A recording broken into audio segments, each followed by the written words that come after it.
Coming up tonight on SLU News 22. St. Louis moving forward. Tobacco-free campus. Ebola infects a doctor. Taylor Swift versus Spotify.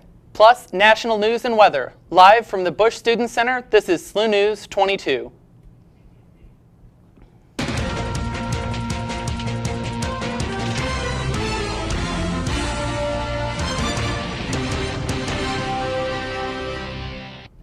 Good evening, I'm Abby Parra. And I'm Brendan Williams. Thank you for joining us this evening. St. Louis University President Fred Postello sent out a letter to the SLU community last week addressing the university's plan in regards to the grand jury decision in the Michael Brown case. While we do not know the exact date when the decision will be announced, the university does not expect any disruptions to our campus, but is prepared to handle any that may occur. The university has established 4 groups, each chaired by a vice president and comprised of leaders from across campus, including students and faculty. The 4 groups are working on campus security, communications, campus dialogue, and stakeholder engagement. The president encourages students to share their thoughts by emailing him at president@slu.edu. Important university updates will continue to be posted on slu.edu/demonstration, as well as Twitter and Facebook. SGA and other university governing bodies are currently working to create a tobacco-free campus at SLU. The proposed policy has already been passed by the Faculty and Senate Staff Advisory Committee. The policy includes a ban of cigarettes, cigars, e-cigarettes, smokeless tobacco, and chew, or any tobacco in any form. SGA is currently looking for student support to see how the policy will be implemented. Students are asked to fill out a survey that can be found in this week's SGA email.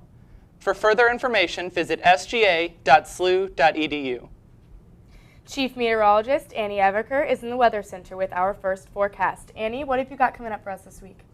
Well, tonight it's going to be, looking at the temperatures right now outside, it is definitely 70 degrees and beautiful. It's going to cool down tonight, though, as we take a look at the forecast for tonight. It's going to be 54 degrees chilly with a chance of showers coming in later tonight, early tomorrow morning. I'll take a look at the rest of the weather later. It's going to be stormy later on this week, and we'll figure all that out later. Thank you, Annie.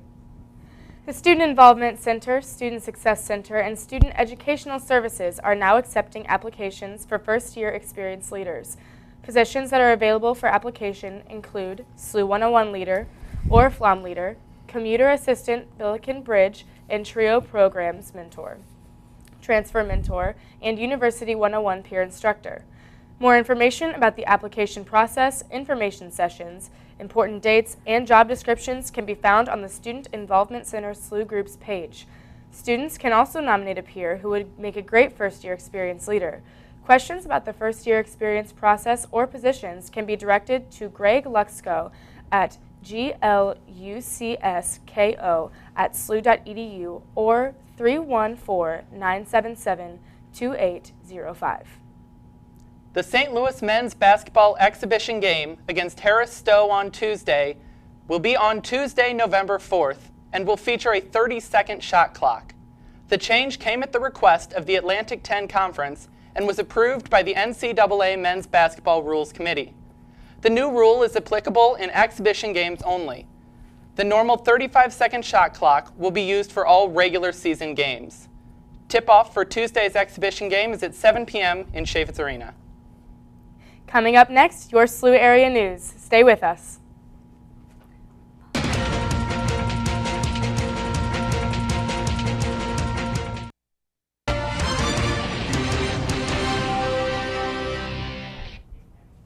Welcome back. A man was struck by a Metrolink train Monday and went to the hospital with critical injuries. The man was crossing the tracks on the pedestrian path just east of the Union Station stop as a westbound train approached the station. On Friday, Virgin Galactic's maiden shuttle, Spaceship Two, crashed in the Mojave Desert. One of the shuttle's occupants perished, while the other remains hospitalized. Virgin Galactic's founder, Richard Branson, said that, quote, he was a brave man, but Branson concluded by saying that, as a test pilot, they're trying to discover things that 400 engineers and technicians couldn't necessarily see on the ground. and that the risk is worth the reward. According to one of China's state-controlled news agencies, China has developed a new type of laser cannon that harnesses the ability to spot and shoot down enemy drones in a matter of seconds. The Chinese government states that the laser is designed to destroy small, low-flying drones and claims that it will provide security during major events in populated areas. Quantum of the Seas is set to arrive in Southampton Wednesday. The ship has bumper cars, virtual balconies inside cabins, and even a skydiving simulator. In the dining room, passengers can dine on fine cuisine while robot bartenders offer drinks. According to election modules, the Republicans have a 7 in 10 chance of gaining control of the Senate. The models say that Republicans have a 70% chance or better of taking Arkansas, Colorado, Louisiana, Montana, South Dakota, and West Virginia. Alaska, Georgia, Iowa, and Kansas are projected as toss-ups. The Cross-Cultural Center will host an exhibit throughout the week of November 1st, with a follow-up discussion panel the next week entitled Race and Mass Incarceration. The discussion panel will address incarceration rates, sentencing laws, and the criminalization of young black males, and encourage attendees to reflect on the social consequences of these problems. While becoming agents for social change, the discussion will be held Wednesday, November 12th at 3 p.m. in the Wool Ballroom of the BSC. A few days after he accidentally stuck himself with a needle in an Ebola ward in Sierra Leone, Louis Rubinson's temperature topped 103 degrees. A fever swept in with a headache, muscle pain, and nausea. And soon after he arrived for care at the National Institute of Health in Bethesda, the bone-shaking shivers doctors called rigor started. However, the symptoms he possessed did not match those of the Ebola patients he had been working with. Other doctors believed that Robinson's symptoms are his body's response to an experimental drug he had taken. Robinson kept to himself for the 21 days of the incubation period, which ended October 17th. General Major Susan Davidson will be welcomed at the Dean's Breakfast Speaker Series this Thursday at 7:30 a.m. in Cook Hall.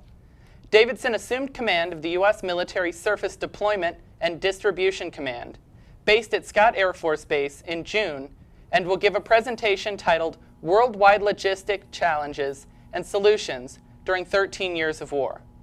During the breakfast, there will be a question and answer session afterwards. Many were upset about the red flags being raised in regards to the alcoholic beverage Fireball Whiskey, manufactured by Sazerac Company located in Louisiana. The drink has spread like wildfire in recent years, with sales of the product going from $1.9 million in 2011 to $61 million in 2013. European countries are performing a recall of the bathes of Fireball whiskey that contain too high of levels of the chemical propylene glycol. For their comfort, propylene glycol is a chemical found in antifreeze. According to the company, there are 3 different recipes for Fireball whiskey, each containing different levels of the propylene glycol. Europe has the strictest regulations on how much of the chemical can be included. The manufacturer is stating that the beverage will not be recalled in the United States, and Europe is only recalling the batches of whiskey made from the North American formulas.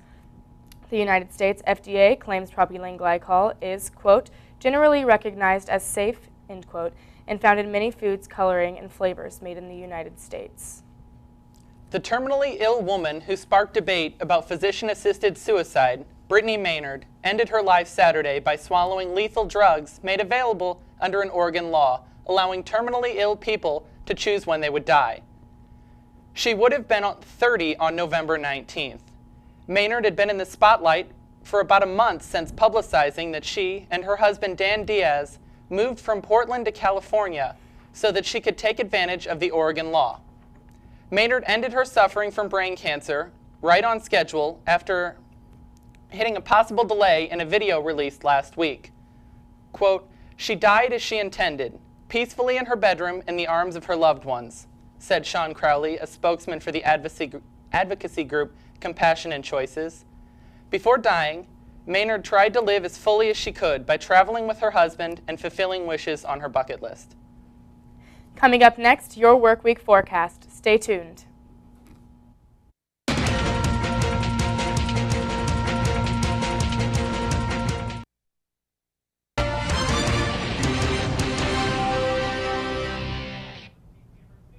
Welcome back. Meteorologist Annie Eveker is here now with your extended forecast. So, Annie, are we going to see a beautiful week like we got that weather in today? Sadly, no. It is going to rain tonight and tomorrow, and then it is going to get a little bit colder. So tonight, looking outside, it is 65 degrees and beautiful. But tomorrow won't be the same because of the cold front coming in. It's just going to come in tonight with the rain, and looking at tonight's forecast, it's going to rain and get all the way down to 52 degrees. The rain is going to come in at like early in the morning and late night and just continue on into tomorrow. So looking at tomorrow's forecast, we're only going to get up to 58 compared to today's 70 degrees, which was beautiful. And early in tomorrow, storms, just looking like it all day. But then it's going to get cloudy, and then our 5-day forecast all throughout the week, obviously it's going to rain tomorrow and then be sunny and cold and then cloudy on Saturday with a chance of rain. But that is the forecast for the week. So keep that umbrella handy tomorrow and a jacket throughout the week, it looks like. Yeah, definitely a jacket or a rain jacket, either one. But it is going to be chilly and cold. Well, thank you very much. All right. Thank you, Annie. Up next, a look into the world of sports and entertainment. We'll be right back.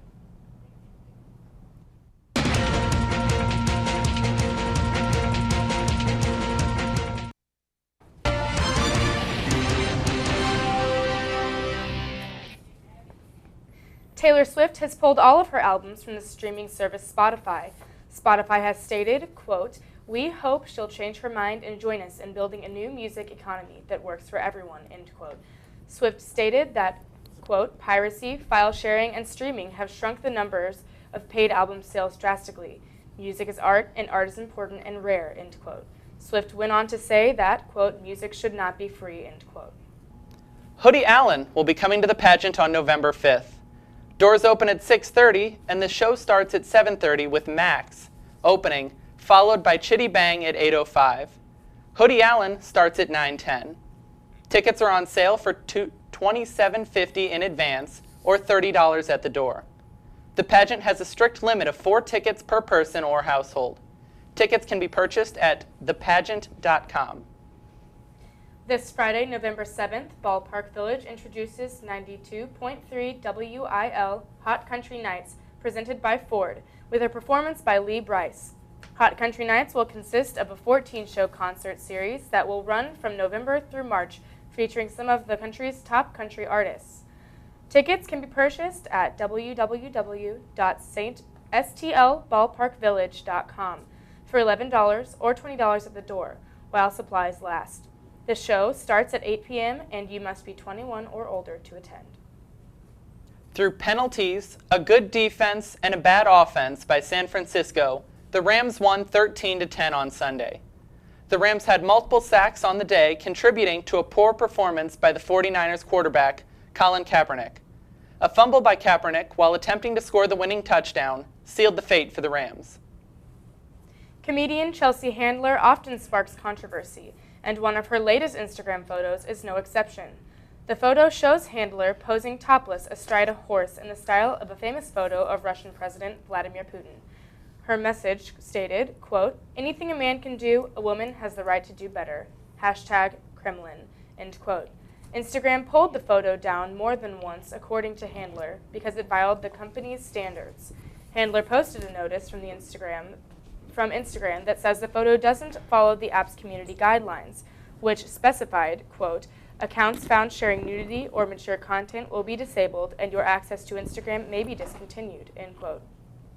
Handler argues that the company's implementation of its policy is sexist, stating, quote, "If a man posts a photo of his nipples, it's okay, but not a woman. Are we in 1825?" end quote. Currently in the United States, alcoholic beverages are not required to be labeled with nutrition facts. A British nonprofit agency, the Royal Society for Public Health, is working to change this.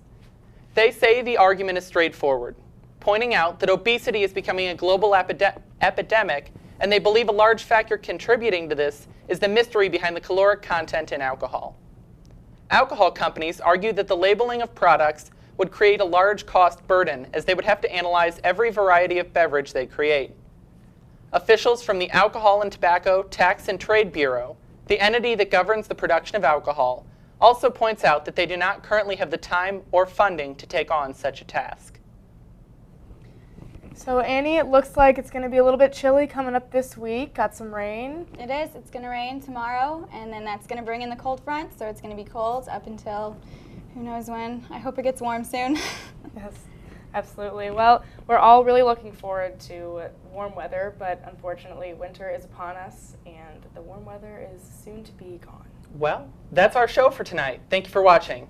Don't forget, you can always get the latest movie reviews and news online at slutv.slu.edu or follow us on Facebook and Twitter. We will be back here next week at 6 p.m.